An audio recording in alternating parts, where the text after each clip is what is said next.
नमस्कार साथियों, मैं doctor Arun Kumar Verma, assistant professor राजनीति विज्ञान विभाग,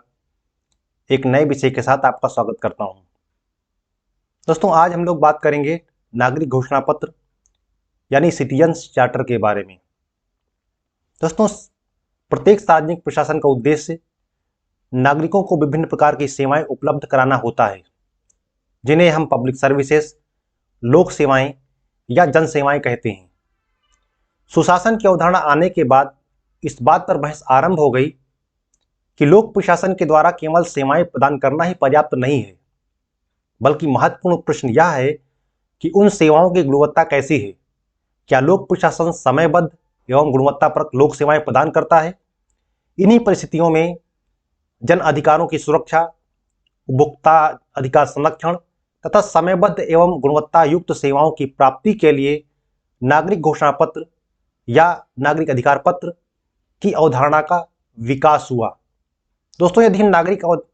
घोषणा पत्र या नागरिक अधिकार पत्र के विकास की बात करें तो आप देखेंगे कि नागरिक घोषणा पत्र का विकास मुख्य रूप से 1991 में हुआ। नागरिक चार्टर के निर्माण पर सबसे पहले प्रयास 1991 में ब्रिटिश प्रधानमंत्री जॉन मेजर ने किया था। उन्होंने सार्वजनिक सेवाओं को नागरिक आकांक्षाओं पर केंद्रित करने पर बल दिया तथा जन अपेक्षाओं को पूरा करने के लिए 10 सिद्धांतों को सार्वजनिक सेवाओं में लागू करने की सिफारिश की। उसके बाद ब्रिटेन में नागरिक चार्टर का निर्माण किया गया। ब्रिटेन के बाद में बेल्जियम में पब्लिक सर्विस यूजर के नाम से एक चार्टर बनाया गया। फ्रांस में सर्विस चार्टर के नाम से नागरिक घोषणा पत्र बनाया गया। स्पेन में क्वालिटी ऑब्जर्वेटरी के नाम से चार्टर बनाया गया।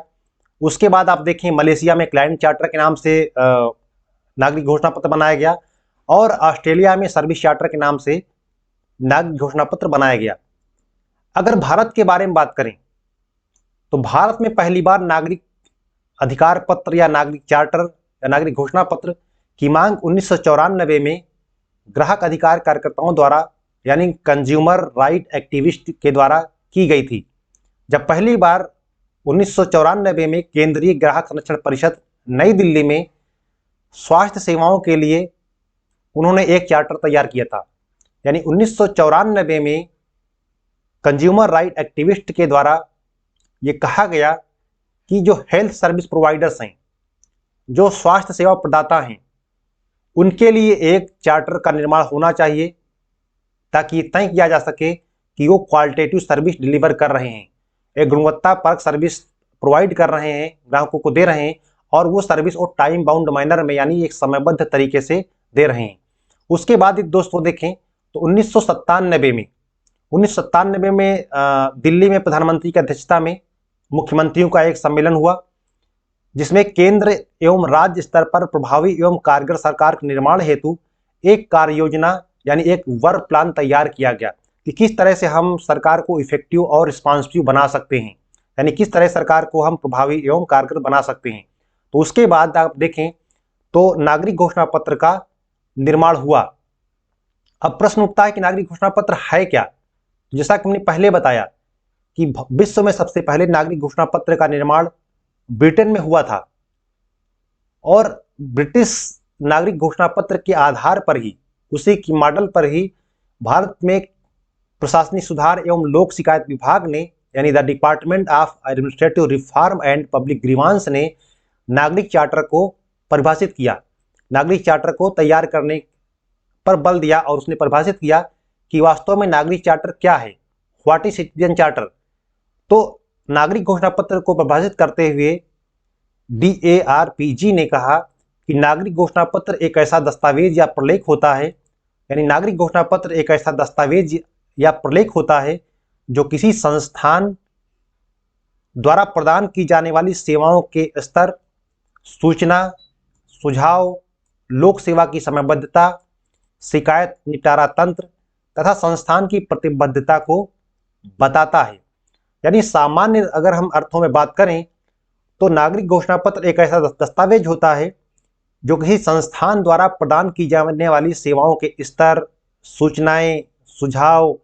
लोक सेवा की समयबद्धता, शिकायत निपटारा तंत्र तथा संस्थान की प्रतिबद्धता को बताता है। यानी citizen charter is a document that states the level of services, informations, suggestion, public services in time bound manner, grievance redressal mechanism and commitment of institution और ऑर्गेनाइजेशन। तो सामान्य अर्थों में बात करें तो नागरिक चार्टर एक ऐसा दस्तावेज होता है जिसमें संगठन यह बताता है कि नागरिकों की सेवाओं के प्रति उसकी क्या प्रतिबद्धताएं हैं। यहाँ पर एक चीज आपको समझना अति आवश्यक है कि जो नागरिक चार्टर है या नागरिक अधिकार पत्र है या नागरिक घोषणा पत्र है, वास्तव में एक ऐसा दस्तावेज है, it is a document of commitment, यानी एक प्रकार से कह सकते हैं प्रतिबद्धता का एक पत्र होता है, प्रतिबद्धता पत्र होता है जो कोई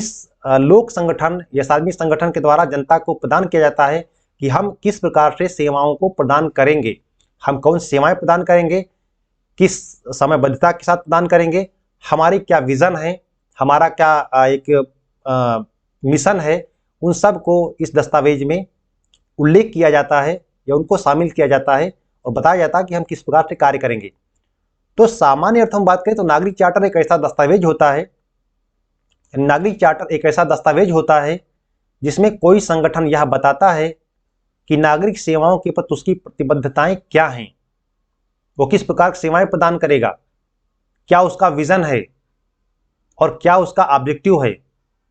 और उसके पास क्या शिकायत निवारण तंत्र यानी सिंपली हम बात करें तो ग्रीवांस रेडिसल मैकेनिज्म है। तो ये सारी चीजें जो एक दस्तावेज होता है जिसे हम कहते हैं नागरिक घोषणा पत्र, जो कि किसी संस्थान द्वारा उस अपनी जनता के लिए, अपनी उपभोक्ताओं के लिए, अपने क्लाइंट्स कस्टमर्स के लिए तय किया जाता है। यहाँ पर देखेंगे ये एक स्पेसिमेन है सिटीजन चार्टर का, नागरिक घोषणा पत्र का। तो नागरिक घोषणा पत्र इसी प्रकार का एक प्रलेख होता है जिसमें सबसे पहले विजन का उल्लेख होता है कि what is the vision of organisation, वो क्या कार्य करेगा, उसका विजन क्या है, उसका मिशन क्या है, संगठन किन किन क्षेत्रों में कार्य करेगा, what is the extreme objective, उसके बाद उसके जो वैल्यूज ऑफ ऑर्गेनाइजेशन है, उसके क्या मूल्य हैं, कैसे कार्य करेगा। उसके बाद देखेंगे तो कहीं ना कहीं उसके उपभोक्ताओं के विवरण की बात होती है, उसमें जो कंज्यूमर्स डिटेल होती है, उपभोक्ता कौन कौन से आ सकते हैं और कौन कौन सी सेवाएं प्रदान की जाती हैं। और एक तरह से देखा जाए तो ग्रीवांस रेडिसल मैकेनिज्म यानी शिकायत निवारण तंत्र के बारे में लिखा होता है और उसके उपभोक्ताओं का विवरण लिखा होता है। तो कुल मिलाकर हम बात करें तो जो सिटीजन चार्टर, नागरिक चार्टर जो होता है, नागरिक अधिकार पत्र होता है, उसमें एक संस्थान अपनी सेवाओं के बारे में उल्लेख करता है कि वह किस प्रकार से सेवाएं प्रदान करेगा, उसकी क्या प्रायोरिटी होगी और किस प्रकार से समस्याओं को दूर करेगा, क्या उसका उद्देश्य होगा। तो सिटीजन चार्टर वास्तव में जैसा कि हमने बताया एक दस्तावेज होता है, एक प्रलेख होता है जो किसी संस्थान की ओर से प्रदान की जाने वाली सेवाओं एवं उसकी प्रतिबद्धताओं को दर्शाता है। अब हम बात करते हैं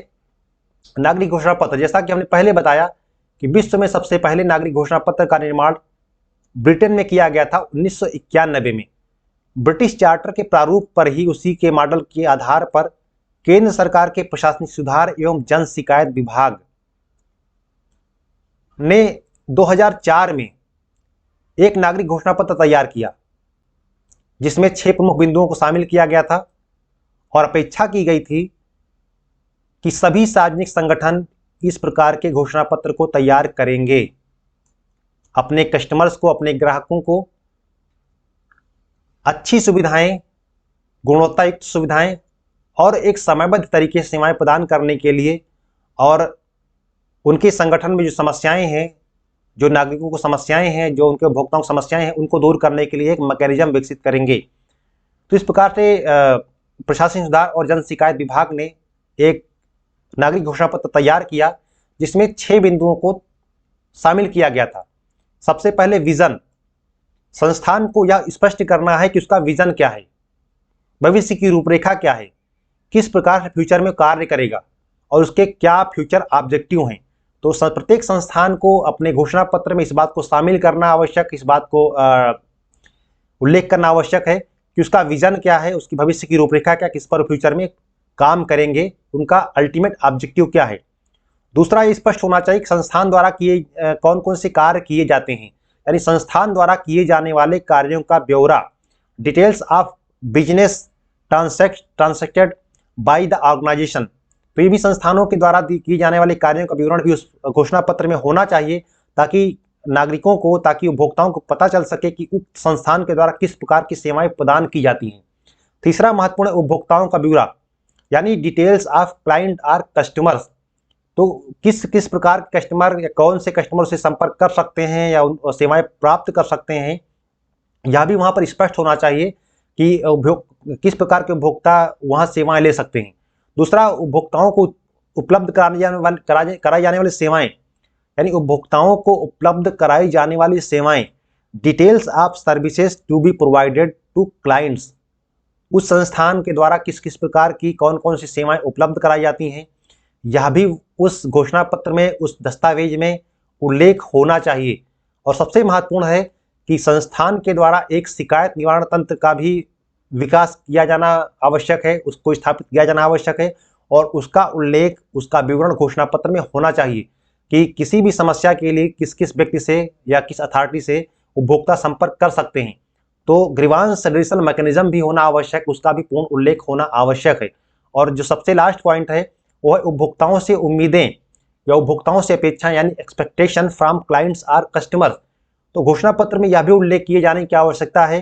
कि वो संस्थान उपभोक्ताओं से क्या उम्मीद करता है, यानी उपभोक्ताओं के क्या कर्तव्य हैं, उनके क्या जिम्मेदारियां हैं। क्योंकि जब तक उपभोक्ताओं का सहयोग, उनका समन्वय संस्थान को नहीं मिलेगा, प्रशासन को नहीं मिलेगा, तब तक वो क्वालिटेटिव एंड टाइम बाउंड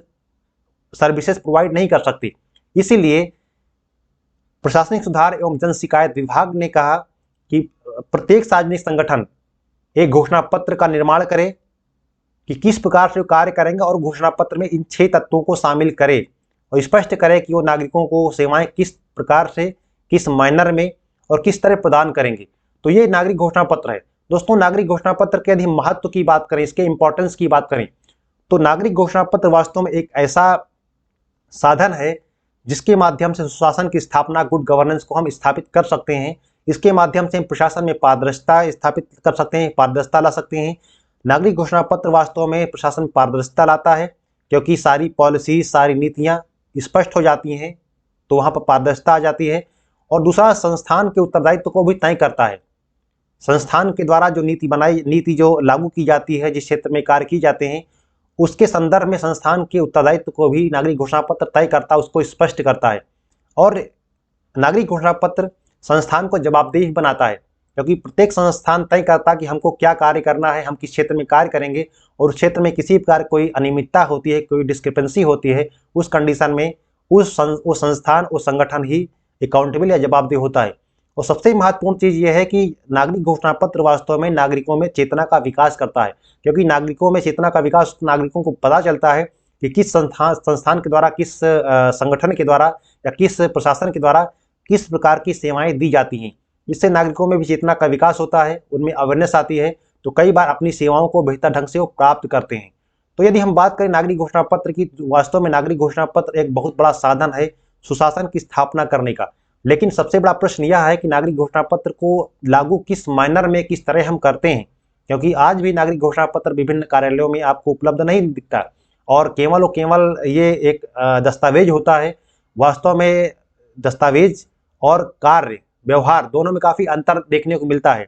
इसीलिए आप देखेंगे जब नागरिक घोषणा पत्र का मूल्यांकन किया गया, तो एमनेस्टी इंटरनेशनल ने इस बात की पुष्टि की कि नागरिक घोषणा पत्र या सिटीजन चार्टर लगभग हर कार्यालय में पाया जाता है, लेकिन वास्तव में उसमें जो सूचनाएं होती हैं, उसमें जो शिकायत निवारण तंत्र होता है, वो पूरी तरीके से कार्य नहीं करता है। सूचनाएं गलत होती हैं, या संबंधित अधिकारी से संपर्क करिए तो उसका संपर्क नंबर या उसका मोबाइल नंबर नहीं मिलता है। तो कुल मिलाकर आज भी हम देखें तो नागरिक घोषणा पत्र ठीक से लागू नहीं हो पाए हैं। क्यों? क्योंकि कहीं ना कहीं इसमें नागरिक चेतना का अभाव है, नागरिक जागरूकता का अभाव है, या जन जागरूकता का अभाव है, या कहीं ना कहीं आप देखेंगे कि जो सरकारी संगठन है या सार्वजनिक संगठन है, वो केवल एक दस्तावेज के रूप में इसको तैयार तो कर दिया उन्होंने, लेकिन उसको इन्होंने ठीक से लागू नहीं किया है। तो हमको वास्तव में अगर नागरिक घोषणा पत्र को ठीक से लागू करना है, सुशासन की स्थापना करनी है, तो इस नागरिक घोषणा पत्र को ठीक से यथार्थ से लागू करने की आवश्यकता है। तो हमें आशा है कि ये टॉपिक आपको समझ में आया होगा। मिलते हैं किसी अन्य विषय के साथ, तब तक के लिए बहुत बहुत धन्यवाद।